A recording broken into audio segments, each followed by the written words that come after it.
Paula, muito obrigado. Te agradecer de estar aqui no Future Print Conexão com você, conversando com a gente. Eu queria começar te perguntando como é que Covid-19 mudou o mercado na percepção de vocês? Bom, eu quero agradecer você, Tiago, e todo mundo aí que vai estar prestando atenção nesse nosso bate-papo.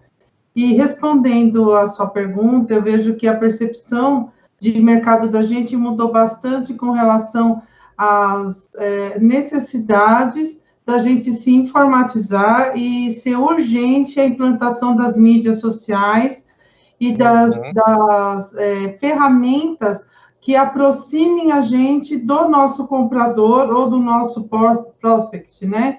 Então, assim como a gente está usando uma ferramenta agora para fazer uma gravação, tem o Google Meet, tem o Zoom, tem várias ferramentas que eu não fazia uso e que eu estou, assim, maravilhada e me questionando por que eu não fazia uso disso, né? Porque, como VP Máquinas e como presidente da CSMEG, a gente tem indústrias espalhadas pelo Brasil inteiro, tem distribuidores fora do Brasil também. Então, a gente ter uma ferramenta que aproxime, que você possa olhar cara a cara, facilita muito. Então, eu vejo que a gente viu que tem como aproximar as pessoas com ferramentas muito modernas e que a gente tem que acompanhar essa modernidade. Porque você falou que você não usava e que agora a gente está nesse cenário de todo mundo está utilizando. Por que você acha que essas ferramentas e redes sociais ficavam nos bastidores ou em segundo plano? Olha, eu tenho alguns lugares que eu vendo que a pessoa não tem nem a internet que funciona bem. Você sabe que o Brasil é muito grande e tem pessoas que têm dificuldade até com o sinal de internet. Eu acho que isso é um dos pontos. Por exemplo, Bolívia, a internet é muito ruim também, que é um dos mercados que a gente atinge. E eu acho que a grande dificuldade está porque as pessoas não conhecem essas ferramentas e não têm muita facilidade em mexer com o computador. E eu acho que a grande dificuldade para quem tem um pouco mais de experiência na vida, né, um pouco mais de idade, falando português bem claro, a gente tem essa dificuldade porque não nasceu com essa tecnologia. Assim como eles, mais novos, têm as dificuldades de enfrentar, às vezes, o problema, que foi o caso do Covid. Eu tenho alguns clientes mais novos, e até eles, que choraram, se assustaram. E aí eu falei, calma, isso é coisa da vida. Meu pai me ensinou isso, é tudo coisa da vida. Vamos com calma, respirar.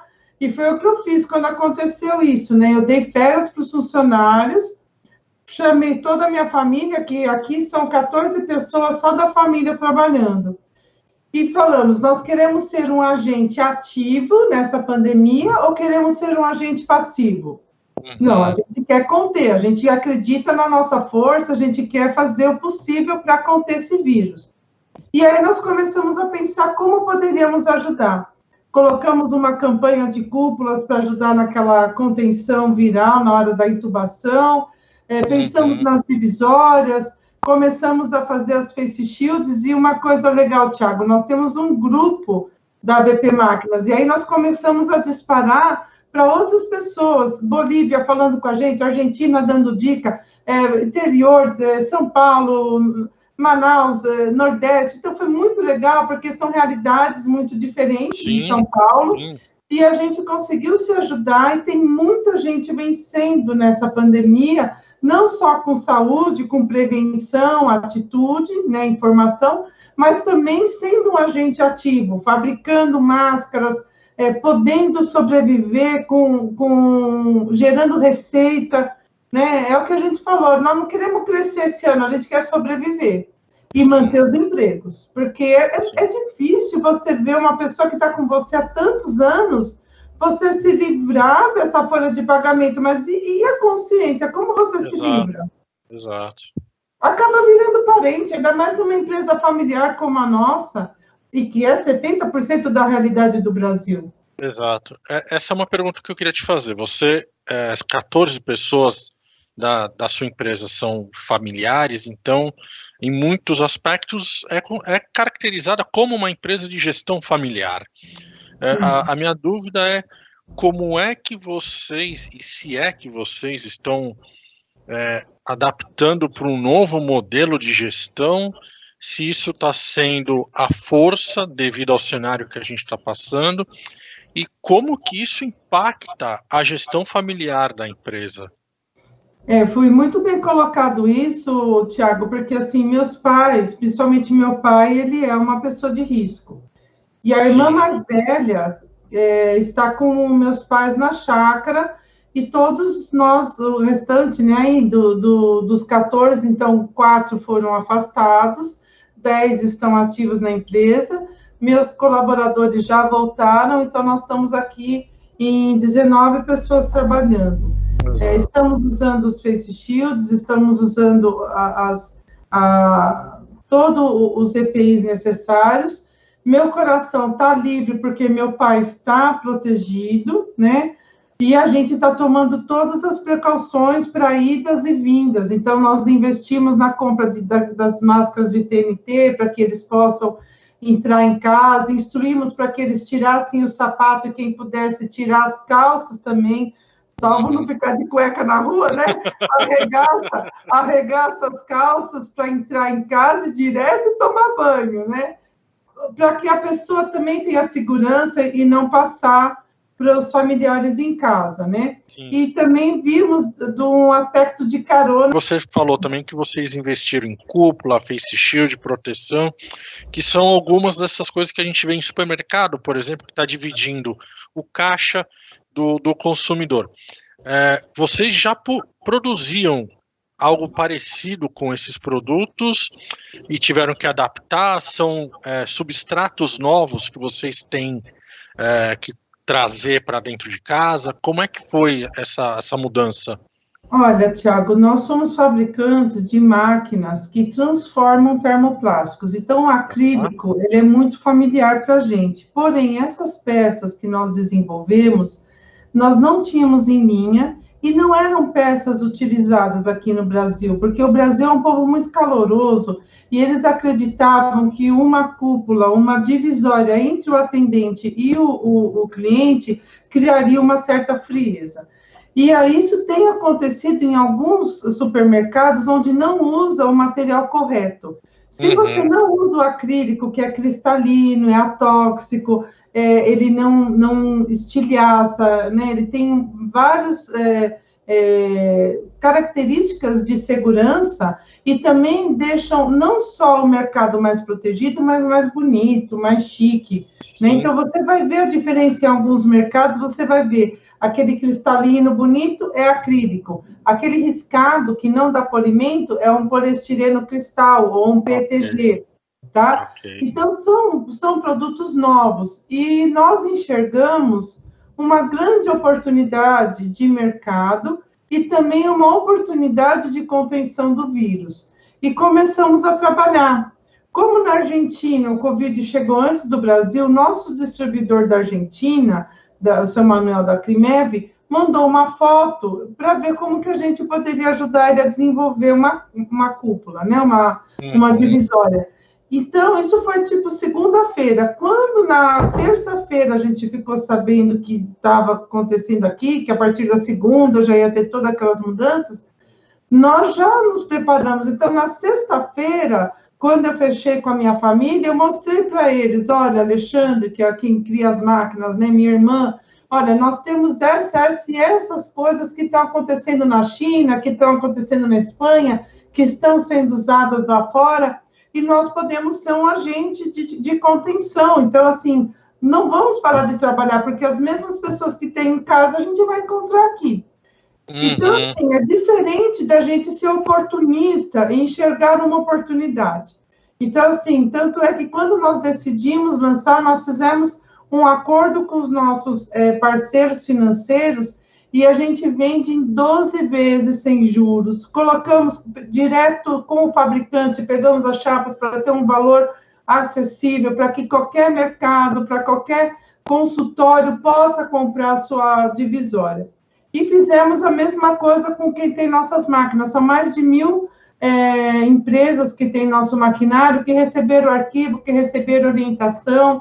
Então, eu estou muito feliz, porque muitos falam, Paulo, não vi a luz no fim do túnel. e vocês nos trouxeram uma opção que, além de ter uma saúde financeira na empresa, você ainda ajuda o Brasil a conter o Covid. Então, é uma oportunidade, muda, como você falou, né? É um produto novo. E a segunda pergunta é sobre os substratos. Exato. Existe um substrato muito usado na China, que é o XPS, que provavelmente a gente vai usar aqui no Brasil, mas eu comprei agora de um fabricante nacional. É um substrato que é um poliestireno extrudado, branco, leve, parece um isopor, só que ele é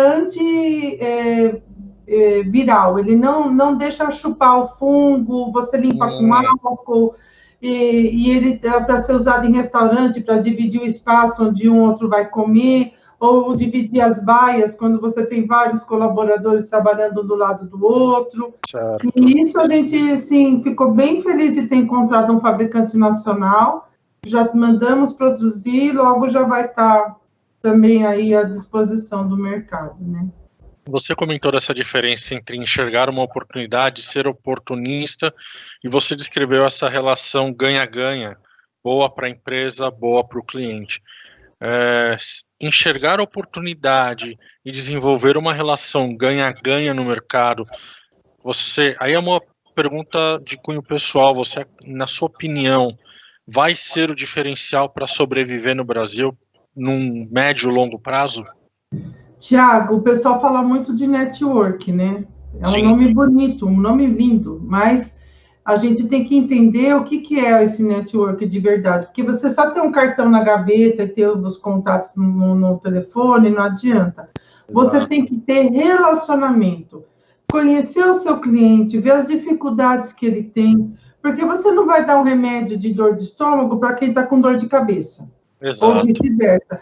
Então, existe uma coisa na nossa empresa, por ser família, por entender as dificuldades do empreendedor no Brasil, a gente tem muita preocupação de, antes da pessoa comprar o nosso equipamento, por exemplo, ela baixa um plano de negócios, conversa com a gente entende a dor dela, e muitas vezes eu falei para ele, olha, se você não tiver necessidade de dobrar um acrílico grosso agora, não precisa investir nesse equipamento mais caro, começa por esse, depois a gente recompra de você, vendo ele remanufaturado, porque a gente entende que a pessoa tem que começar, antes de andar, gatinhar, ficar de pé, andar, para depois correr.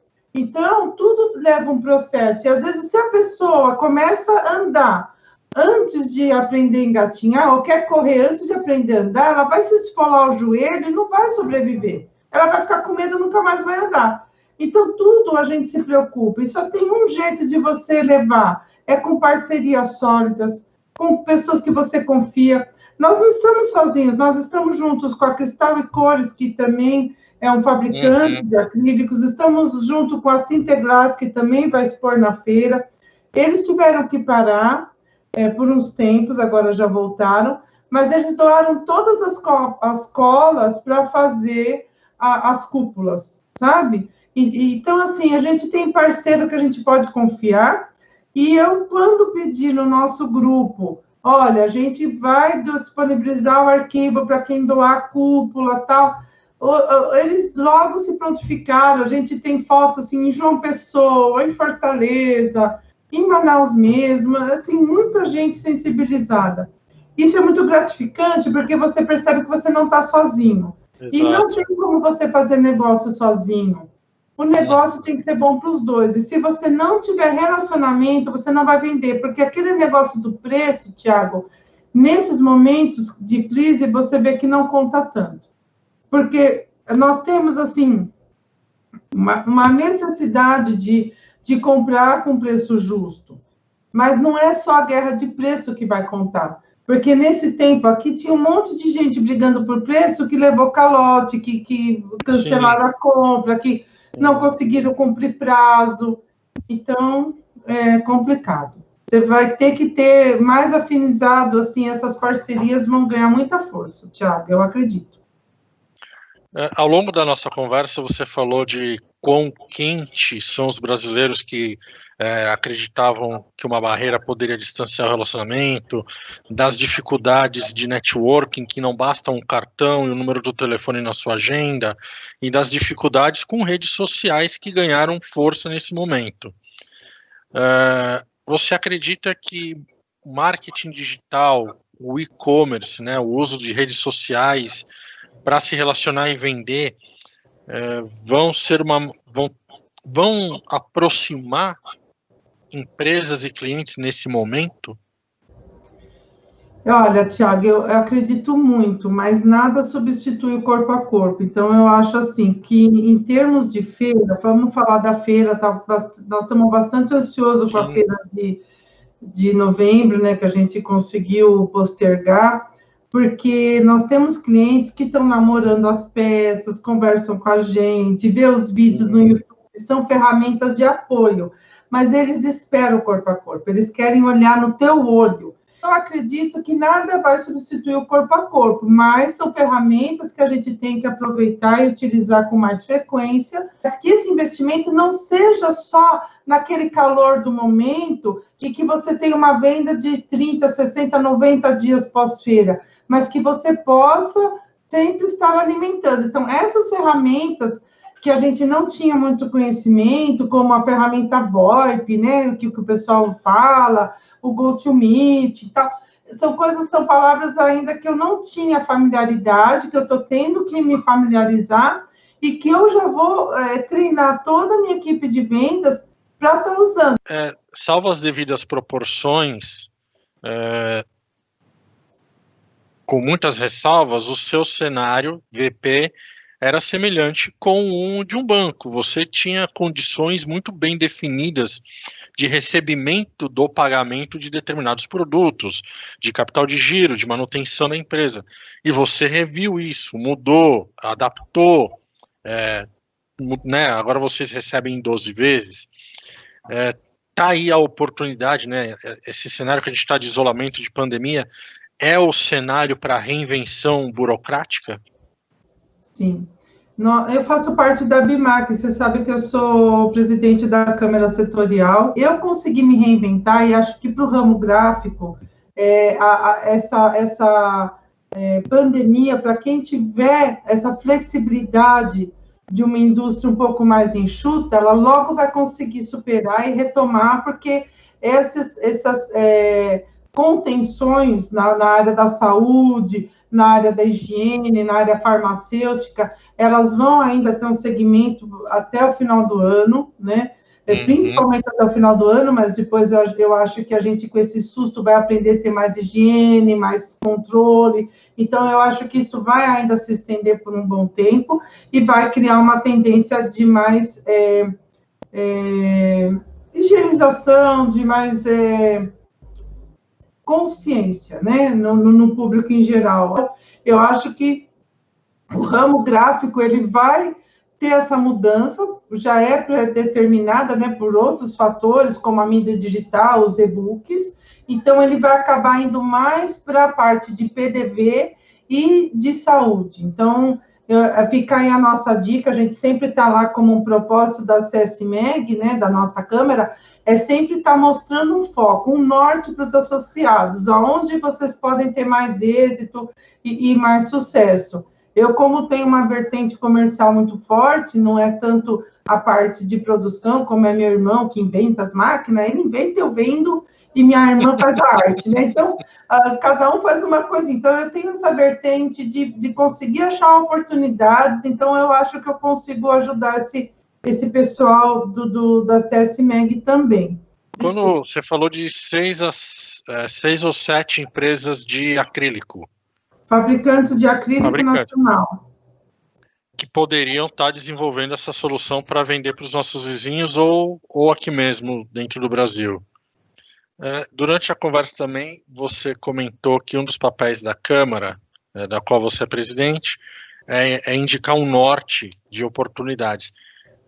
A gente vai perceber saúde e EPI no longo prazo como um grande filão de investimentos?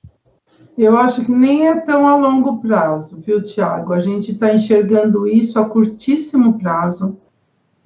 Você tem que aproveitar para se moldar e se flexibilizar agora, para que também não fique muitos concorrentes na tua frente.